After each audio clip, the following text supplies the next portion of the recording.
What up, weebs? Today we will be taking a look at Tokyo Revengers, the latest anime series from Studio LIDENFILMS, and the original works was created by Ken Wakui. If I mispronounce that, let me know, alright? I do not speak Japanese. As usual, we will be going over the first 3 episodes of the series, which means this is your minor spoiler warning.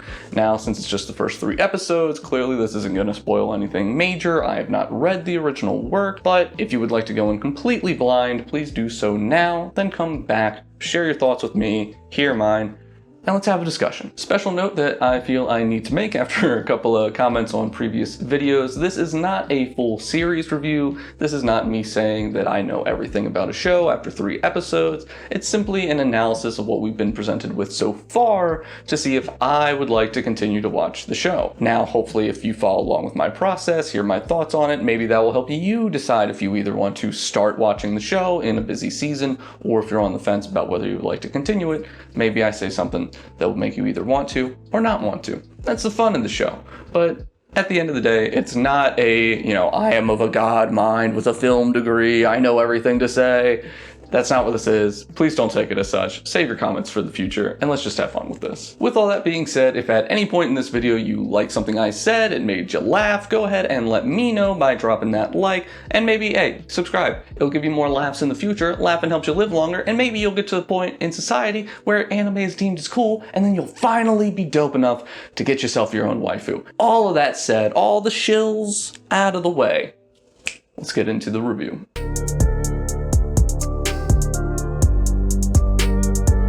As usual, we're getting started with our first topic, which is the story. This time around, we will be following Hanagaki Takemichi. In the present day, he is pretty rudderless. Life has not worked out, and as such, the world cares as much about him as he cares about himself, which is to say, not a lot. One day he sees a news report that mentions a woman and her brother were killed by a notorious gang. Now, as he watches this, he realizes that the woman killed was the only girlfriend he has ever had, Tachibana Hinata. Now, later on, when he is faced with his own death, he doesn't think of his parents, he doesn't think of his family, he only thinks of her. Now, as I mentioned, he does die, and that is where a regular story would end, but it is where our story picks up because, surprise bitch, there's gonna be another Save the Girl time travel story just like Erased. However, I think this one's got a pretty fun twist. You see, when Takemichi wakes up, he is in the body of his middle school self, back when he was a delinquent and dating Hina. Now, initially, he thinks this is all just his life flashing before his eyes and, I'm just reliving all the memories and, all of that shit. But we know what's up. Now, ultimately, he starts to think that this isn't just a flashback due to a couple of events, and he ends up meeting Hinata's brother, Naoto, and he proceeds to scare the ever-loving shit out of this kid he was in the middle of getting bullied, and so the main character does step in and kind of like put a stop to those things, but proceeds to scare the shit out of him, and it's like, look champ, when you get to this date in the future, you're gonna fucking die, and your sister's gonna fucking die, so you better do some shit, save a life, do whatever you fucking can, be a real one. They shake hands after this kid finishes shitting himself, and just like that, the main character wakes up in a crowded room back in the present day, all alone. Now, as the main character's waking up and he's getting his bearings, he's noticing he's not injured. So something's up despite the fact that he fucking died, and while he's trying to figure this out, some dude comes walking over and he's like, hey, you remember me? And it's Naoto. It's Hina's little brother. Naoto, the little kid that he scared the fuck out of.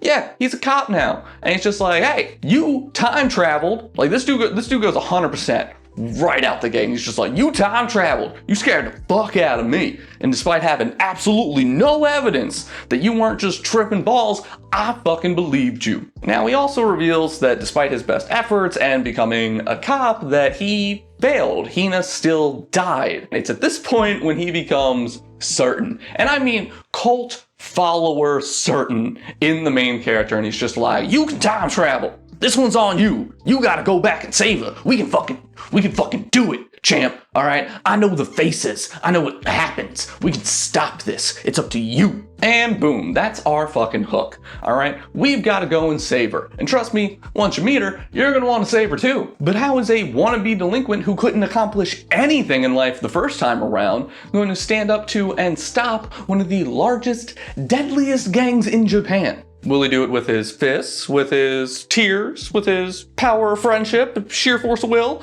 a 50-pound barrel of lube, and a ham sandwich? I do not know, but I am very curious, and I look forward to finding out. Now, for transparency's sake, all right, I haven't seen a lot of the time travel-y save people shows, right? Particularly in this case, Erased. So while I'm aware there's going to be a lot of people making comparisons between the two shows, I ain't going to be doing that shit because I ain't seen it, all right? So that's not going to be a part of this video. With all that said, let's go ahead and get into the best part of this show, which is the characters.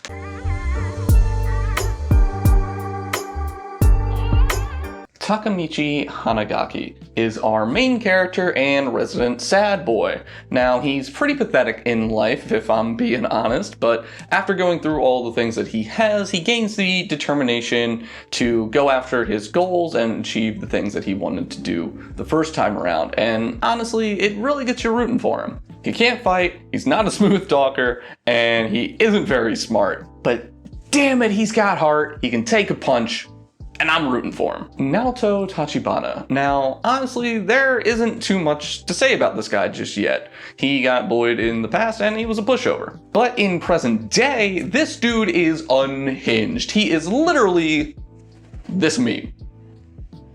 Like, he believed the main character so much when he was a kid that he is now willing to go medieval on motherfuckers to save his sister and right wrongs. And he fully believes that the main character is going to be the one who can accomplish all of this as long as he provides the background knowledge and intel to lead him on his way. All in all, he's pretty crazy, but he isn't necessarily a bad guy. Like, his heart's in the right place. He wants to make sure that, you know, innocent people don't die. He wants to save his sister. And really, that's kind of where his character ends at, like, right now. But I hope to see more of him in the future. I mean, it's a interesting, you know, chairman position, if you will. Manjiro Sano Mikey.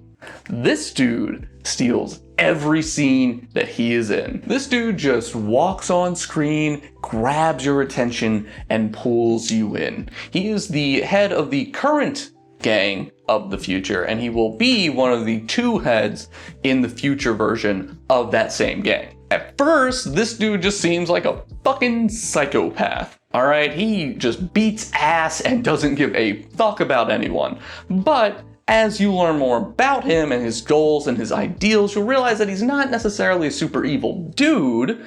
He just has a certain way he wants to live. He wants to be free. He has, you know, his own like code that he wants to follow, and he's willing to just deck anyone who gets in the way of that. Now, his code of honor is really akin to those old delinquents where, yeah, they'd fight all the time, they were pretty violent, they made some messes. But at the same time, they cleaned up all those messes themselves. They made sure, you know, not to involve regular people. Like, they didn't want to hurt anyone innocent. So they were crazy, but they did have a code to them. So is he good? Well, no, not exactly, but he isn't evil either. And trying to determine which side of the coin of his personality you're going to get on any given interaction is very exciting. I love this character. Hinata Tachibana. She is the main character's old girlfriend and the resident best girl of the show, and I'm gonna say season. So far, we've only seen like her middle school age self, but the openings and endings of the show do, you know, show a older adult version of her that I'm sure we will get to meet eventually, but for now, we just, you know, comment on her younger self that we have gotten to meet. But so far, the character that we have met has shown herself to be incredibly caring and cute and willing to fight hell and high water for those that she cares about. She knows that the world has dark bits, but she refuses to let those dark parts dictate how she's going to live her life, and she in turn will share that courage for those who do not have it themselves. It's really easy for an author to make a love interest that's just, you know, attractive and pretty, but has no personality, and they essentially just act as a plot hook. But not Hina. Hina is her own character, and she, takes her own actions that will then in turn affect the main character, and the actions that he takes, which will then retroactively affect all of these story beats. So she is a very integral part of the series, apart from just being the best. And maybe it's just personal preference, but I prefer my waifus to kick ass and to hold me if I need to cry. And that's why she's best girl, and I will fucking fight you about it. The other characters in the show haven't really provided me enough to talk about them much. The main character is a group of friends. They're really just a lot of tropes.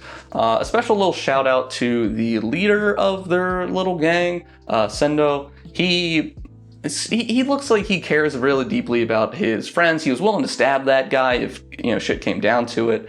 So I hope that he gets a little more development. It looks like there's more to him than any of the other background characters, but so far, nothing. Also, special note for Ken, or Draken.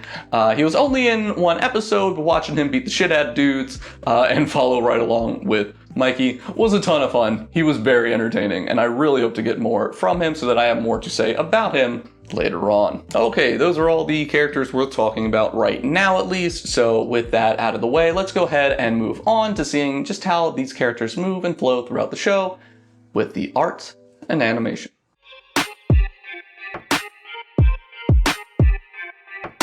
Now, as far as the art and animation goes, I honestly don't know enough to really have a lot to say here. The show, it looks good and the art is clean. The opening and ending have some really cool shots in them, and it's got a really cool vibe and style throughout. Now, with the fight in episode 3, you can actually see some pretty good action flow and animation, just in how the combat kind of evolves, where the camera is placed, and the decisions they make there. Everything flows really well, and it seems rather fluid, at least to me. Again, I'm not a professional on this, right? But it seems to flow really well to me. The each action, is led into the next cut very solidly, and so it gives the fight this very kind of like real, gritty sense to it, which is really nice to see, especially because I didn't think this is an action show. But given that it involves delinquents and gangs, I'm assuming there's going to be more fights in the future, and I hope that there are. I really look forward to that, because I'm a big dumb monkey brain. I like to see people punch each other. But other than that, seeing that glimpse in episode 3 gives me hope that the future fights of the series will also be very good. With the note on the art, I would like to say that I particularly really enjoy the character designs and all of the unique hairstyles. The hair of all of the important characters gets a lot of detail, and the variety of the styles is really nice to see, especially given in a series that's based around delinquents, where they're kind of like their style and swag and the way that they presented themselves was really key into their culture. I also really like the main character's eyes. I think they're an interesting color that then accentuate his other features and really make his design pop and give the animators a source of vibrancy in every scene that he is in. That's all that I am able to think about on the art and animation beyond. It is pretty, it looked good. So moving on from here, let's go instead to the way it all sounds.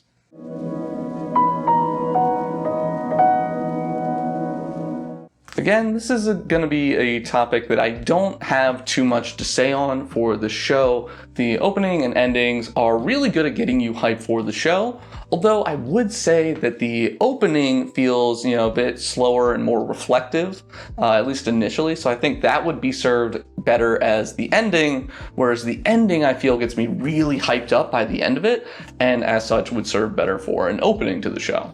That being said, I don't know how the emotional pacing of each episode is going to be spaced out going forward, so maybe this order is correct, but those are just kind of my thoughts on it. Either way, whatever order they are in, both of them give me this really cool vibe. They get me hyped up, and they've got a really neat style to them. I think that's one of the biggest points of the whole show is the style. The opening and endings definitely carry that through, and the layered instrumentals of both the opening and ending tracks, where you can get some of that delinquent hard power chords going, but also a softer sense with piano in there. I think it really outlines the duality between the events that the main character is going into and his soft, squishy little sad boy heart. Now with the regular score, honestly, it feels a little all over the place. Not to say that it doesn't match each of the scenes that it is in, but I don't think that you'd be able to like pull it out and listen to it on its own with any, sense of real fulfillment or consistency. The Your Name soundtrack of this is not, to put it lightly. But like I said, it isn't bad. It matches all the scenes that it is in. It just isn't a standout piece to me for this series. Okay, now that we've heard everything I have to say on sound and we can get rid of the sound of my yapping about it, let's move on to our final category, and that of course is going to be the intangibles.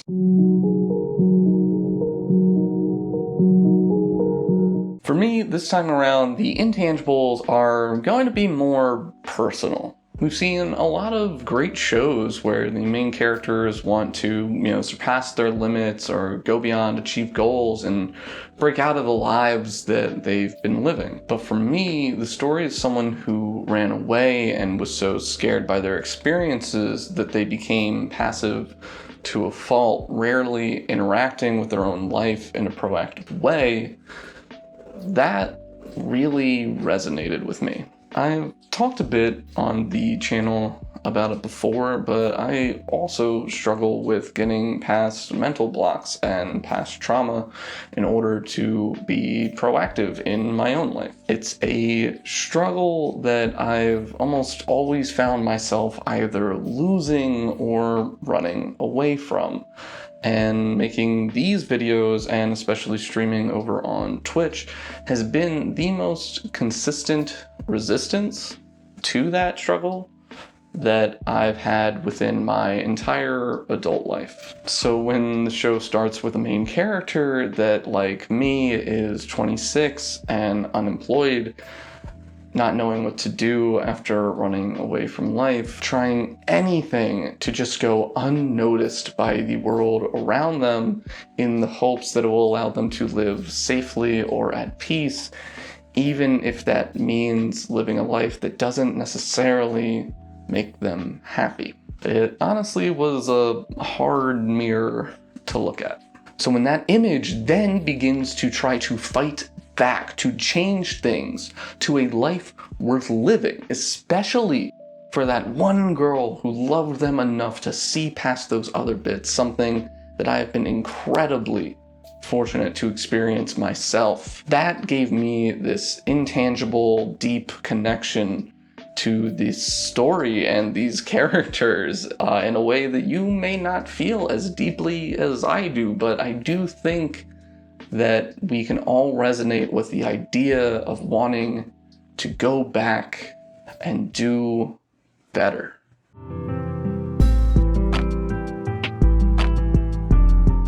Tokyo Revengers is so far my favorite show that I've seen this season. That's why I'm doing this video first. A hefty chunk of my enjoyment of the show does come from my deep personal connection to it, but beyond that, there is a great show here. Cursed words after my redo of Healer review, but let's move on. Having the story follow delinquents and gangs is a really fun twist on the time travel tale, and according to those who are familiar with the source material, we're in for a really wild ride, and I am very excited. I really dig getting a deeper look at delinquent culture and what that lifestyle can mean to some people. I am really loving the characters, and so far Hina is sitting firmly atop the charts of best girl for the season, and honestly making a very compelling case to be put into the best girl of all time race. Studio LIDENFILMS has brought this story to life with a clean and vibrant production, and I really can't wait to see what more they have in store for us. I'm hoping for some more dope fights. I will definitely be continuing the show, and I really hope that you do too. Whether you haven't started it yet or you are on the fence, watch the show, watch it all the way through, join me on this ride, because I want more people to talk to about it. So that brings us to the end of the video. Please do let me know what you thought of Tokyo Revengers. Will you continue to watch it? Do you have the same personal connection to it that I do? Is Hina best girl? Whatever your thoughts are, please do let me know in the comments down below. While you're down there, make sure to go ahead and drop me a like if you enjoyed the video, and considering that you've watched all the way through to the end, you may as well go ahead and subscribe because you clearly enjoyed it and you're going to want to see more videos like this in the future. It just makes sense. If you want more from me, you can of course catch me over on Twitch at twitch.tv/frog_dad. I go live Tuesday, Wednesday, Thursday at 9 p.m. Eastern Standard Time. Please do stop by. We have a lot of fun, a lot of laughs, but we also get into more complex talks and, dive into like mental health stuff from time to time. We're a very welcoming bunch. Hope to see you there. You can also join me and my tadpoles over on the Discord to keep the conversation going anytime, 24/7, as well as check me out on Twitter for updates on everything that I'm doing, whether it be posting videos here, going live on Twitch, or just my opinions on things that happen in the world. All the links are, of course, down in the description. Thank you so much for watching. I have been Frog Dad. You have been wonderful. I love you all. Don't forget to stay weird, and I will see you next time. He's punching me faster. I fucking believe in you. Come on. Beat that ass. Please, someone clip that for us. That was amazing. Oh my god, this dude is a fucking hero.